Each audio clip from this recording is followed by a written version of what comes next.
उस रात स्टेशन पर सिर्फ एक ट्रेन रुकी थी और उसी ट्रेन ने एक आदमी की जिंदगी हमेशा के लिए बदल दी। रात के 2 बजे थे। छोटा सा रेलवे स्टेशन, ना चाय वाला, ना कुली, ना शोर, बस एक आदमी राघव और उसकी जेब में रखा एक मोबाइल जिसकी बैटरी 3% थी। राघव कोई खास इंसान नहीं था, ना अमीर ना मशहूर। दिल्ली में एक प्राइवेट नौकरी, महीने के आखिर में उधार और जिंदगी से थोड़ी सी थकान। ट्रेन आई, दरवाजे खुले, सब चढ़ गए, पर राघव नहीं चढ़ा क्योंकि तभी उसका फोन वाइब्रेट हुआ।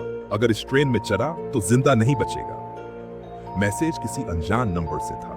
राघव हंसा, सोचा आजकल लोग क्या क्या मजाक करते हैं। उसने फोन जेब में डाला और ट्रेन में चढ़ गया। दरवाजा बंद हुआ, ट्रेन चली। ठीक 7 सेकंड बाद धमाका, पूरा डिब्बा हिल गया, लाइटें बुझ गई, चीखें। राघव जमीन पर गिरा हुआ था, कान सुन, आंखों के सामने अंधेरा।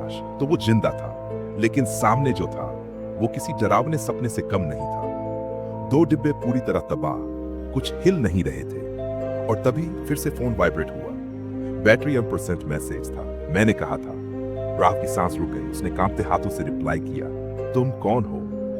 3 सेकंड, 22 सेकंड, 10 सेकंड। फिर जवाब आया, वो जो तुम्हारी वजह से आज जिंदा है। बैटरी खत्म, फोन बंद। अगले दिन न्यूज हर चैनल पर थी। रात की ट्रेन में ब्लास्ट, ईदर की मौत। राघव का नाम सर्वाइवर की लिस्ट में था।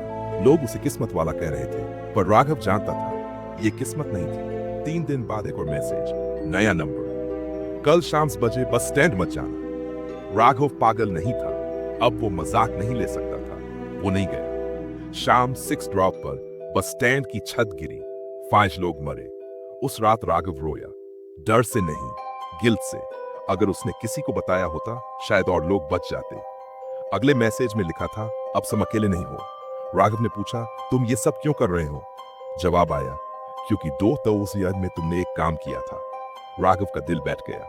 2 पुनोस्तर, कोरोना का समय, एक अस्पताल, 2 मरीज, एक उसकी मां, दूसरा कोई अजनबी। और राघव ने सिफारिश से बेड अपनी मां के लिए ले लिया था।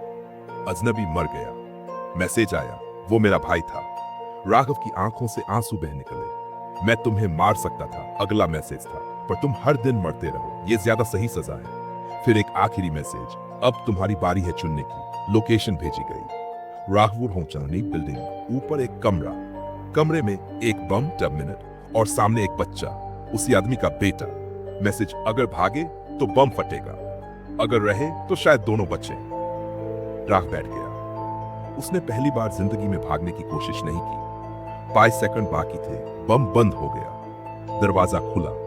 वो आदमी सामने खड़ा था, आंखों में नफरत नहीं थी, थकान थी। उसने कहा, अब बराबर हो गए, सब खत्म। आज 2026 है।